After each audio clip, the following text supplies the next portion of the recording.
दरवर्षी पावसाळ्यात ग्रामीण भागातील अनेक रस्त्यांच्या कामाचे पितळ उघडे पडते.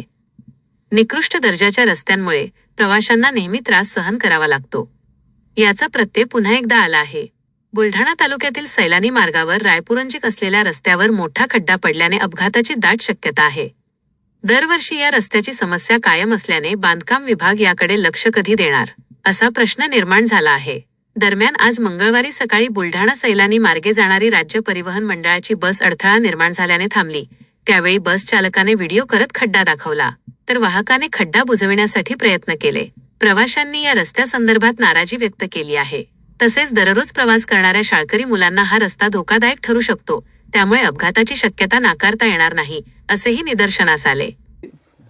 आज सकाळी 7 वाजता बुलढाणा ते सैलानी फेरी घेऊन येत असताना रायपूरपासून थोड्याच अंतरावर पांगरी ते रायपूरच्या मधामध्ये एक छोटासा पूल जो लोकांच्या शेतातलं पाणी गिनी जाण्यासाठी खाली केलेला आहे, तो अक्षरशः पूल थोडा खचला आणि त्यातला जो सिमेंटचा बंब आहे तो तुटून पडला.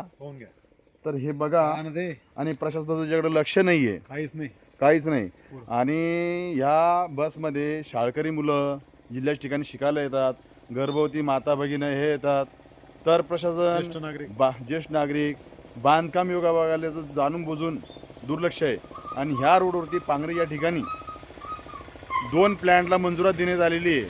तर तिथं ओव्हरलोडच्या गाड्या 70 टनाच्या गाड्या ह्या चालतात वा जेणेकरून ह्या रोडची जी अवस्था आहे ही 12 टन ते 15 टनाची गाडी चालू शकते, एवढीच कॅपॅसिटी आहे रोडची. त्या रोडवरची म्हणजे मोठ्या प्रमाणात 70 टनच्या लोडच्या गाड्यामुळे हा रोड खराब झाला.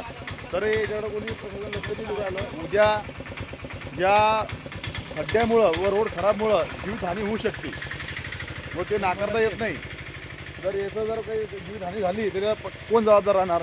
एखादा 2 व्हीलरवाला झाला, हे झाला, जर इथं आला तर या बंब्यामध्ये डायरेक्ट जाऊन जीव जाऊ शकतो त्याचा. एखादा जीव जर गेला तर तो वापिस येऊ नाही शकत. त्याच्या तात्काळ याची प्रशासनाने दखल घेऊन याची डागडुजी व कोणाचा जीव जाऊ नये याची प्रशासन दखल घ्यायला पाहिजे. डागडुजीचे काम नाही ते, आणि लवकर निपटारा करायला पाहिजे.